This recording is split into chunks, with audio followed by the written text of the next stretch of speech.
Hello everyone, so this is my first video. I've just bought this van. It's a Vauxhall Vivaro 2900, so it's a 2 litre DCI. Just bought it from Copart, Cat N. I'll just show you around it, I'll show you the damage.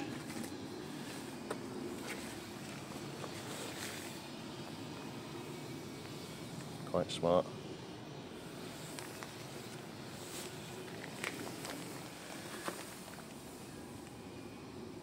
It's got these 19-inch BMW wheels on it, which are alright. Pretty straight.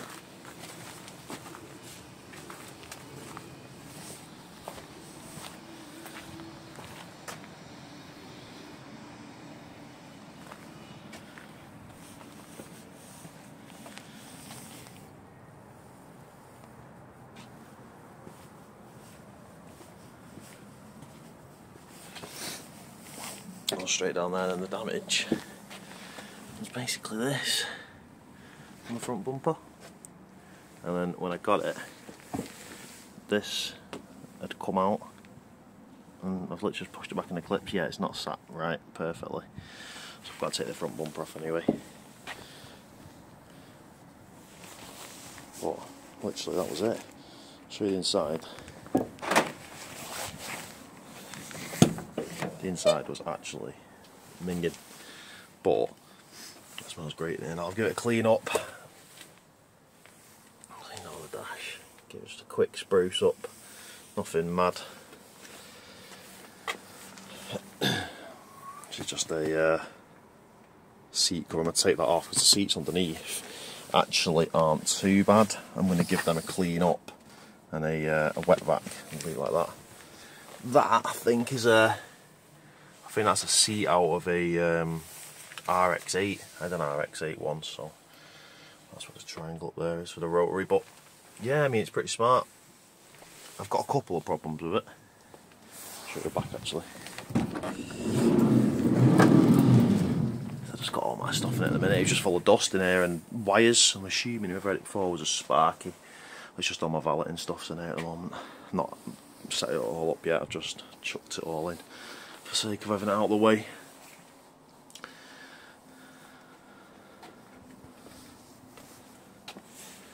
Yeah, it's things like this, like the I need to buy a new one of these. It's the hazard light switch. Other than that, like it's all right.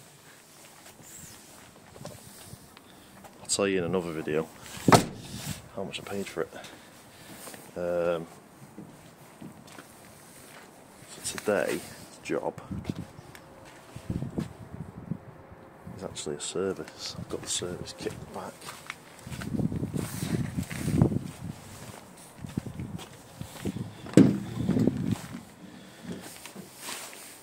So we've got all the filters there: fuel filter, oil filter, cabin filter and air filter.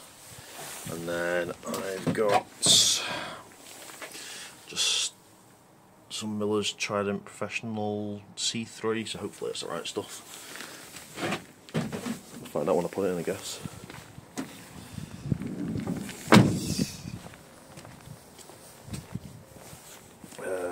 And then, well, I'm going to attempt to lift it with this jack, but I think that's absolutely not happening, so I've got the scissor jacks out ready, so I'll come back to you once I've got it all jacked up and ready to go. But I'm going to do a few videos on this because looking online there's not actually that many Vivaro videos. In fact, before I get it set up, I'll show you the codes that come up when I scan the codes, so back in a second. Okay, so we're back. Got the OBD plugged in, ignition's on. It's a cheap code reader, to be honest. Right, so you see that. Run these codes. Starts up fine with no warning lights. No engine management or anything like that. But it is showing some codes and it is a bit smoky. There's white smoke coming out the back, which I will show you. Can't quite see that.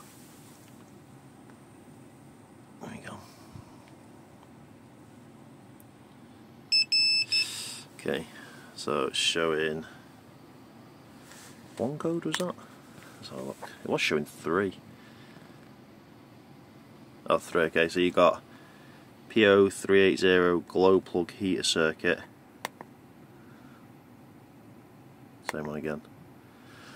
And 409, which is exhaust gas recirculation sensor. So basically what I think I'm going to do is I've bought a full set of glow plugs, and I've bought I'm just going to take the E-jar off, sorry, and clean it. I'm just going to get a full service now. But yeah, it's on 106,000. The only other thing is that if anyone's got any ideas, if you can let me know. But this fuel gauge doesn't go up. I put fuel in it, but it stays on 1. So if anyone's got any ideas what to do with that, please let me know. But yeah, I'm going to film everything I'm doing with this so that we can follow along, take the bumper off and all that type of stuff. So yeah, let's get cracking. Okay, change of plan. Just went to take out the sump plug. I realised it's an actual sump plug tool, it's square. I thought it was a Allen key attachment, but how wrong was I? So I think what I am going to do is just do the fuel filter, which is here, and I'll have to order one of them tools up on Amazon. But yeah, I mean, in here it looks okay. Definitely seem worse. There's a little bit of, I can only presume is water there. You know, it doesn't smell of anything, so I assume it's just water.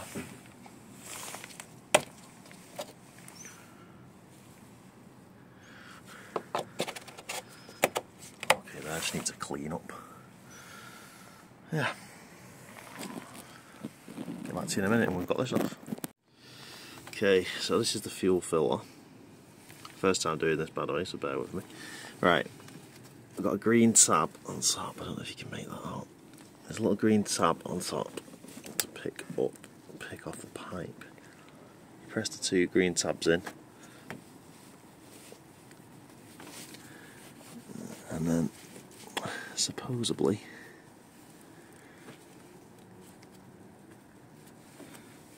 lift up.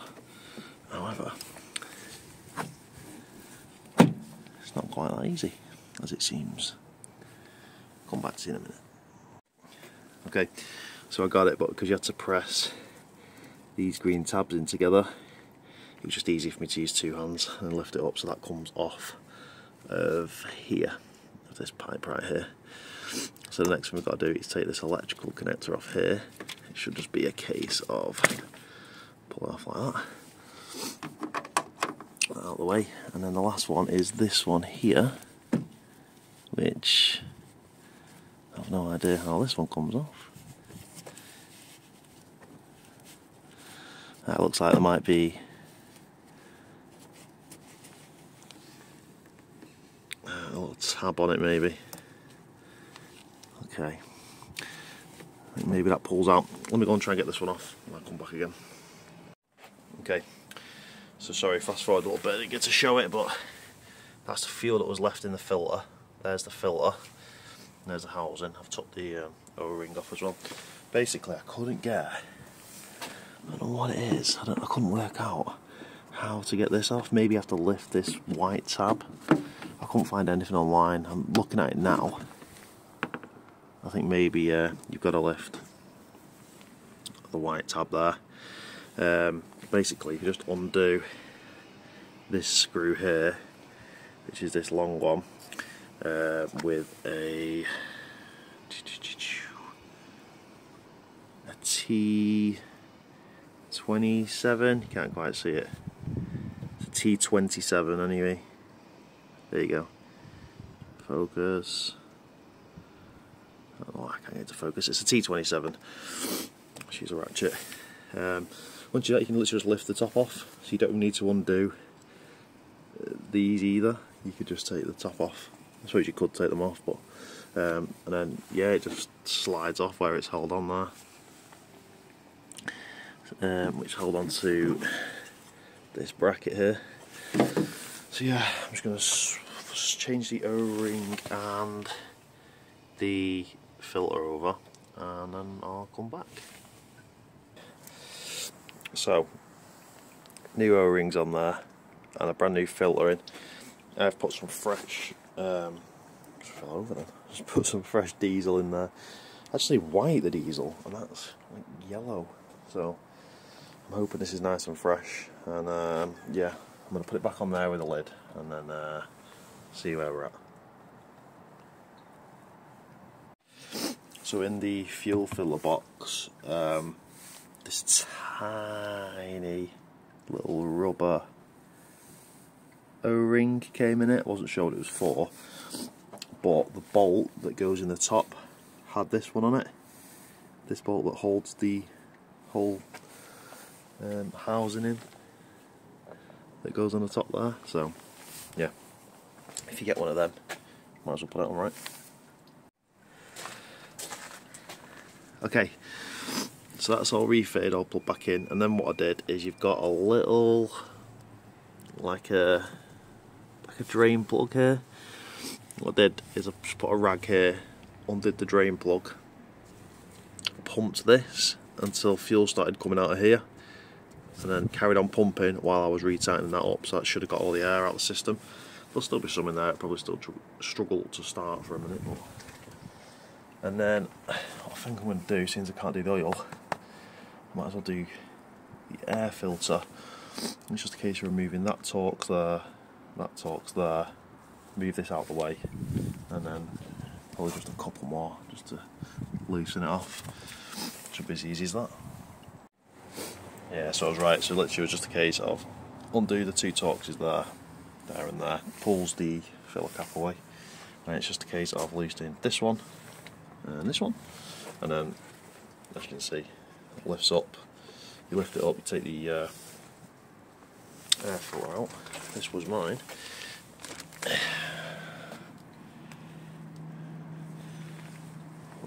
Looks like it's probably not been changed in a while. And this is the new one to go in. So yeah, just make a hell of an improvement anyway. Let's get it put in. For the record, because of the smoking, I just put some of this in. And it's going to go one way or the other. It's either going to work or it's going to do me over. So we'll find out.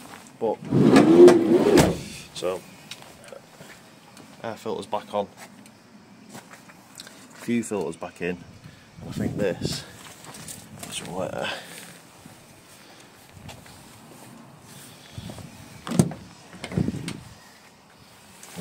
we go for a moment of truth.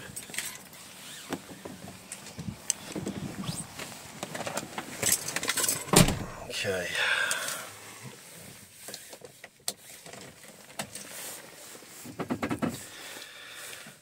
Might take a couple of tries.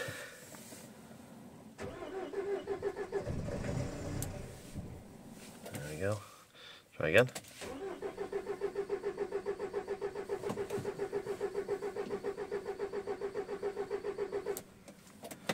Let's give it a minute. Got to be some air in that fuel filter.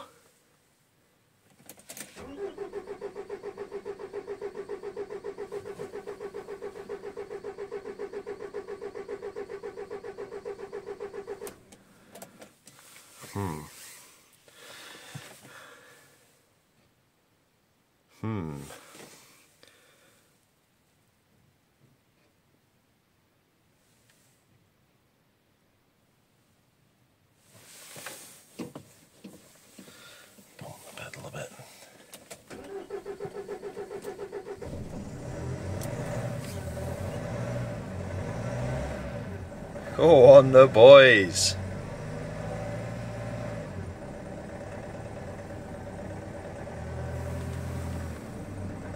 White smoke, see that?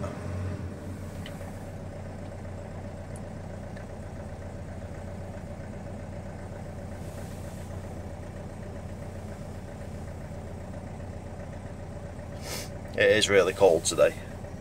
Well, saying that, it's 2.5 on there. It was -4 yesterday, so it's not as bad today. But we're ticking over. Look, just under 1,000. No warning lights.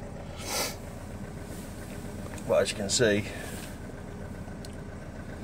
looking like James Bond out the back. Take a look.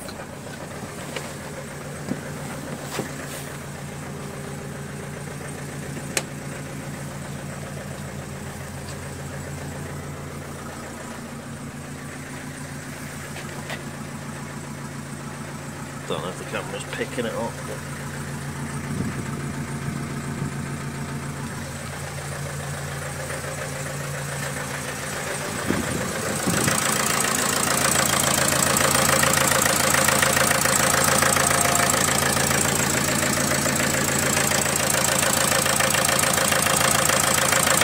oil in it, check that. Just leave it ticking over a minute, see what happens. But anyone's got any fix for the fuel gauge, please let me know, because that is highly irritating that it's showing no fuel. Let me know. Right, well, that's it, done for the day. I have just checked some stuff out online. Apparently, if I pull this out, it's a couple of screws, and I take this out and leave it out for 10-15 minutes, it'll reset the clocks. You can also disconnect the battery, which is obviously under the mat. But I think it's probably just easier to just pull the clocks out, leave them out 15 minutes, and then I don't need to disconnect the battery. And then yeah, we can reset it, and hopefully, fingers crossed, to get my fuel gauge back. But that's a job for tomorrow. I'm going to go and order the tool now to get the sump plug off. So yeah, I'll see you tomorrow.